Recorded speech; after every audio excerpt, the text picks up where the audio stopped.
Hello guys, welcome once again. स्वागत है आपका एक और नई वीडियो में। तो मेरा नाम है गुरप्रीत, आप देख रहे हैं you me and England's life. तो आज की ये जो वीडियो है वो इम्पॉर्टेंट रहने वाली है उन लोगों के लिए जो स्किल वर्कर वीज़ा में, स्पेशली हेल्थ केयर वीज़ा पे यूके में आने में इंटरेस्टेड है, जिनकी फ़ाइल इन प्रोसेसिंग है या फिर जो जल्दी ही अपनी फ़ाइल स्टार्ट करने वाले हैं। बिकॉज आज की इस वीडियो में मैं बात करने जा रही हूँ स्किल वर्कर वीज़ा में हेल्थ केयर की जो इंटरव्यू आती है उसके बारे में।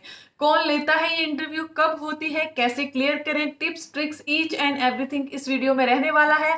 तो watch this video till the end अगर आप इस टॉपिक में इंटरेस्टेड हो तो। उससे पहले अगर आप मेरे चैनल पे नए हैं, आपने मेरा चैनल फर्स्ट टाइम विजिट करा है, तो आप मेरा चैनल सब्सक्राइब कर सकते हैं for more informative video specially about UK life, UK visas. अगर आप यूके में आ चुके हैं तब भी ये चैनल आपके लिए हेल्पफुल होगा, और अगर आप आने का प्लान करें देन इस चैनल पे डेफिनेटली आपको बहुत सारी ऐसी वीडियोस मिल जाएंगी जो किसी न किसी वे में आपकी हेल्प जरूर करेंगी। So do subscribe guys if you are new at my channel. तो स्टार्ट करते हैं आज की टॉपिक, आज की वीडियो। तो सबसे पहले मैं बात करूंगी जो इंटरव्यू होती है स्टार्टिंग में वो कब और कौन लेता है, बेसिकली हेल्थ केयर में इंटरव्यू। तो इस टाइम पे क्योंकि बहुत सारे लोग कंसल्टेंट्स के थ्रू आ रहे हैं, खुद अपनी जॉब फाइंड करके नहीं आ रहे हैं। कुछ लोगों का ऐसा हो सकता है कि उनकी इंटरव्यू ना हो बिकॉज कंसल्टेंट ऑलरेडी सब सेटिंग कर देते हैं, बट स्टिल जो कंसल्टेंट के थ्रू भी आ रहे हैं, बहुत सारे लोग ऐसे भी हैं जिनकी स्टिल इंटरव्यूज हो रही हैं। तो ये जो इंटरव्यू है वो कंडक्ट करवाती हैं कंपनीज के जो एचआर्स होते हैं, जो लोग इंटरव्यू लेने के लिए रिस्पॉन्सिबल होते हैं, प्रोसेसिंग के लिए या फिर रिक्रूटमेंट के लिए रिस्पॉन्सिबल होते हैं, वो लोग ये इंटरव्यू कंडक्ट करते हैं। तो ये जो इंटरव्यू है बिकॉज आप इस कंट्री में नहीं है तो most of the time online होती है। बहुत ही कम ऐसी चांसेस होते हैं कि आपकी इंटरव्यू टेलीफोनिक हो, आपकी वीडियो कॉल पे इंटरव्यू ना हो। मोस्ट ऑफ द टाइम जो इंटरव्यू रहती है वो वीडियो कॉल पे ही होती है। इसमें मेनली दो आजकल ऐप यूज करे जा रहे हैं यूके में, एक है जूम एप्लीकेशन एंड सेकंड है माइक्रोसॉफ्ट टीम्स।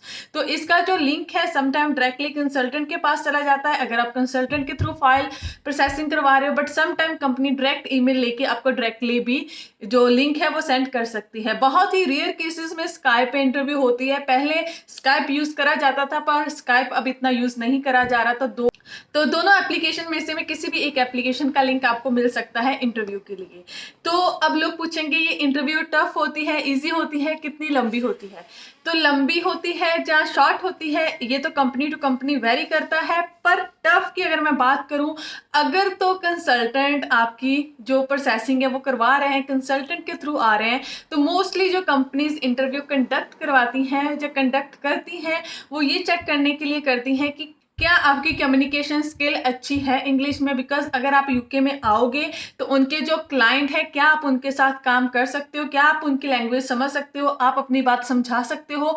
बेसिकली वो आपकी इंग्लिश जो है उसे ही टेस्ट करते हैं कि आप इतनी इंग्लिश बोल लेते हो। तो इसमें कुछ तरह के क्वेश्चन पुट करे जाते हैं ऑफकोर्स, और कैसे वो क्लियर होगी वो तो मैं बाद में बताऊंगी, पर इतनी डिफिकल्ट ये इंटरव्यू नहीं रहती। पर यस, अगर आप डायरेक्टली ये जॉब खुद फाइंड करके आओगे उस टाइम पे जो इंटरव्यू है वो सबसे ट्रिकी पार्ट रहता है, बिकॉज आपकी इंटरव्यू ही आपकी सिलेक्शन का मोस्ट इंपॉर्टेंट पार्ट होती है। अगर आप इंटरव्यू होते हो तभी आपकी प्रोसेसिंग। तो कुछ लोग पूछेंगे कितने क्वेश्चन हो सकते हैं इस इंटरव्यू में। तो इंटरव्यू के क्वेश्चन वेरी करते हैं अगेन कंपनी टू कंपनी। कुछ कंपनीज 8 से 10 क्वेश्चन से लेके 36 क्वेश्चन तक पुट कर लेती हैं, जिसमें कि अवेलेबिलिटी से लेके ईच एंड एवरीथिंग सेम ही उन क्वेश्चंस में रहता है। तो टाइम की ड्यूरेशन भी वेरी करती है company to company, and importantly आप किस पर्पज से कंपनी आपकी इंटरव्यू ले रहे हैं। जस्ट आपकी इंग्लिश चेक करने के लिए कंपनी आपकी इंटरव्यू ले रही है, या फिर आपका एक्सपीरियंस चेक करने के लिए कंपनी आपकी इंटरव्यू ले रही है। इन सारी चीजों का जो इम्पैक्ट होता है वो होता है आपकी इंटरव्यू पे कि आपकी इंटरव्यू कितनी लंबी चलेगी और कैसी। एक क्वेश्चन मुझसे पहले पुट करा था कि अगर हमारी कंपनी ने हमारी इंटरव्यू नहीं ली इट मीन्स कि हमारी कंपनी हमें काम नहीं देगी। तो ऐसा कुछ भी फिक्स नहीं होता, थोड़े से चांसेस हो सकते हैं पॉजिटिवली। अगर कंपनी ने आपकी इंटरव्यू ली है इट मीन्स कि वो जानना चाहते हैं आपको इंग्लिश आती है, तो हो सकता है कि आपको यहाँ पे आके जॉब भी मिल जाए। पर ये कोई भी ऐसा पैमाना नहीं है कि ऑफ कोर्स आपको जॉब मिलेगी ही। और ऐसा भी हो सकता है अगर कंपनी ने आपकी इंटरव्यू नहीं ली तो ऐसा कुछ श्योर हो कि आपको यहाँ पे आके जॉब नहीं मिलेगी। ये कोई भी ऐसा पैमाना नहीं है कि आपको जॉब मिलेगी या नहीं। इस टाइप के क्वेश्चंस पुट करे जाते हैं इंटरव्यू में। तो इंटरव्यू जो होती है वो ऑलवेज इंट्रोडक्शन से स्टार्ट होती है, एज जैसे कि कोई नॉर्मल इंटरव्यू होती है, जिसमें आपसे स्टार्टिंग में आपके बारे में पूछा जाएगा, आपकी स्ट्रेंथ, आपकी वीकनेस, ऐसे कुछ क्वेश्चन होंगे, या फिर आपसे पूछ लिया जाएगा कि स्पेसिफिकली आप इस इसी फील्ड में, हेल्थ केयर की फील्ड में क्यों आना चाहते हो, या फिर आप केयरर ही क्यों बनना चाहते हो, आपने कोई और फील्ड क्यों नहीं चूज करी। इसके बाद जो नॉर्मली क्वेश्चन होते हैं, सिचुएशन बेस्ड क्वेश्चन, या फिर जिसे आप सिनेरियो बेस्ड क्वेश्चन भी बोल सकते हो। वो आपको कुछ सिनेरियोस, कुछ सिचुएशंस देंगे एंड आपको उसका आंसर देना है। सिचुएशन कैसी हो सकती है कि आप किसी के घर पे गए और कोई ऑलरेडी जमीन पे है, वो गिरा हुआ है, तो आप क्या करोगे उस कंडीशन में। ऐसी सिचुएशंस आपको दी जाती हैं। अदरवाइज ऐसा भी हो सकता है, अगर कोई आपको गिफ्ट ऑफर कर रहा है कि आपको लेना चाहिए, नहीं लेना चाहिए, या फिर कोई ऐसी चीज बताइए अगर आपका प्रीवियस एक्सपीरियंस है जो कि आपको डिफिकल्ट लगा हो और आपने कैसे डील करा, या फिर मोस्ट इजीएस्ट पार्ट क्या है आपके लिए इस जॉब का। तो ऐसे कुछ क्वेश्चंस पुट करे जाते हैं। इन क्वेश्चंस के आंसर वगैरह की मैंने वीडियो ऑलरेडी बनाई हुई है। पूरा जो भी जिसमें से भी ये क्वेश्चन पुट करे जाते हैं, जो स्टैंडर्ड्स होते हैं हेल्थ केयर के, उस पर मैंने ऑलरेडी एक डिटेल वीडियो बनाई है। इसलिए इस पार्ट को मैं ज्यादा स्ट्रेच नहीं करूंगी। इस वीडियो में मैं मेन चीजें आपको बता रही हूँ। अगर आप इन क्वेश्चन को लाइन टू देखना चाहते हो, या फिर जानना चाहते हो कि कैसे क्वेश्चन पुट करे जा सकते हैं, तो आप मेरी सेकंड वीडियो देख सकते हो, जिसका जो लिंक है वो नीचे मैं डिस्क्रिप्शन में दे दूंगी। अब ये तो बात हुई कंपनी की इंटरव्यू की। अब काफी लोग ऐसे भी होते हैं जिनको एम्बेसी की इंटरव्यू भी आती है। तो एम्बेसी की इंटरव्यू क्या होती है? एक्चुअली में जब आप यूके का वीजा अप्लाई करते हो, उस टाइम पे बहुत सारे लोगों को यूके वीआई इन्विटेशन भेजता है इंटरव्यू के लिए। तो ऐसा काफी वीजा कैटेगरीज में होता है। एंड इस टाइम पे क्योंकि यूके वीआई काफी स्ट्रिक्ट है, तो कुछ लोगों को हेल्थ केयर वीजा में भी इंटरव्यू आना स्टार्ट हो चुके हैं। तो जो यूके वीआई की इंटरव्यू होती है वो थोड़ी सी टफ होती है as compare to company interview, क्योंकि कंपनी इंटरव्यू में आपके पास चांस होता है। कंपनी इंटरव्यू अगर आप कंसल्टेंट के थ्रू आ रहे हो, तो मैंने पहले ही बोला कि वो आपकी इंग्लिश को जज करने के लिए वो इंटरव्यू करवाते हैं। पर जो यूके वीआई की इंटरव्यू होती है वो मेन पार्ट रहता है, क्योंकि वहां पे आपको एग्जैक्टली आंसर देना पड़ेगा हर एक चीज का। वो आंसर किन चीजों का होगा वो मैं अब बताऊंगी।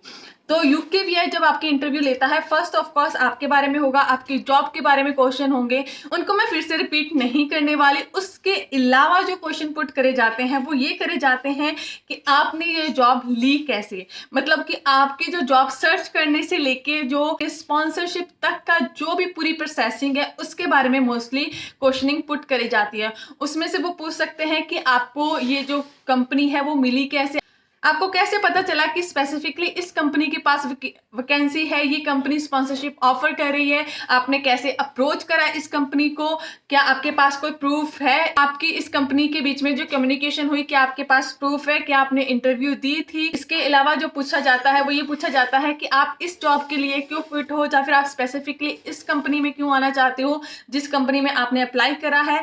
तो बेसिकली जो आपकी जॉब की प्रोसेसिंग होती है ना, उन सारी चीजों का जो क्वेश्चन है वो यूकेवीआई आपसे पूछ सकती है। तो अगर तो आपने खुद से पूरी प्रोसेसिंग करी है, देन आपके लिए ये क्वेश्चन बहुत ही इजी रहने वाले हैं। पर इन केस आप कंसल्टेंट के थ्रू पूरा का पूरी प्रोसेसिंग करा रहे हो, उस टाइम पे बहुत ही ट्रिकी हो जाता है, क्योंकि आपने खुद से नहीं करा हुआ होता। तो उस टाइम पे आपको आंसर प्रिपेयर करने पड़ते हैं। एंड जब भी यूकेवीआई आपकी इंटरव्यू लेती है, उस टाइम पे आपके पास टाइम नहीं होता, बिकॉज जो मोस्टली इंटरव्यूज आती हैं वो सम टाइम एक दिन पहले या 2 दिन पहले लोगों को मेल आती है या फिर कॉल आती है कि इस डेट को इस टाइम पे आपकी इंटरव्यू कंडक्ट करवाई जाएगी। तो जब भी आप वीजा अप्लाई करने वाले होती हो, तो मेक श्योर करना कि आप अपनी इंटरव्यू की, स्पेशली यूकेवीआई की इंटरव्यू की प्रेपरेशन साथ में ही स्टार्ट कर दो, सो दैट इन केस अगर आपकी इंटरव्यू आए तो आप अच्छे से क्लियर कर पाओ। आई विश कि किसी की इंटरव्यू ना आए, बिकॉज ये इंटरव्यू थोड़ी सी डिफिकल्ट होती है। इसमें आपकी इंग्लिश से लेके आपकी जॉब ईच एंड एवरीथिंग जज होगा, each and everything write down होगा, और अगर आपकी कुछ भी गलती होती है तो आपका वीजा रिजेक्ट तक हो सकता है। तो इस जो इंटरव्यू को थोड़ा सा सीरियसली लो। ऐसा नहीं है कि हर किसी की इंटरव्यू आएगी। बहुत सारे लोग अब क्वेश्चन पुट करने वाले हैं, क्या हमारी इंटरव्यू आएगी, कितने % चांसेस है। किसी की भी आ सकती है, पर ऐसा भी हो सकता है कि किसी की ना भी आए। तो दोनों ही पॉइंट्स को साथ लेके चलो। अगर आपकी आती है तो आपको क्लियर हो जाए, और अगर नहीं आती तो इससे अच्छा और क्या है, आपको वीजा मिल रहा है। तो गाइस ये थी आज की वीडियो। होपफुली काफी लोगों को काफी डाउट क्लियर होंगे। स्टिल अगर आपका कोई डाउट है तो नीचे मुझे आप कमेंट सेक्शन में मेंशन कर सकते हो। उसके अलावा आप मुझे फॉलो कर सकते हो ऑन इंस्टाग्राम, आप मेरा फेसबुक का ग्रुप ज्वाइन कर सकते हो, लिंक्डइन मेरे को फॉलो कर सकते हो, एंड आप मेरा सेकंड चैनल भी सब्सक्राइब कर सकते हो। काफी सारी चीजें हैं, सबका लिंक आपको डिस्क्रिप्शन में मिल जाएगा। तो मिलते हैं नेक्स्ट वीडियो में। Till then keep subscribing, keep supporting, bye.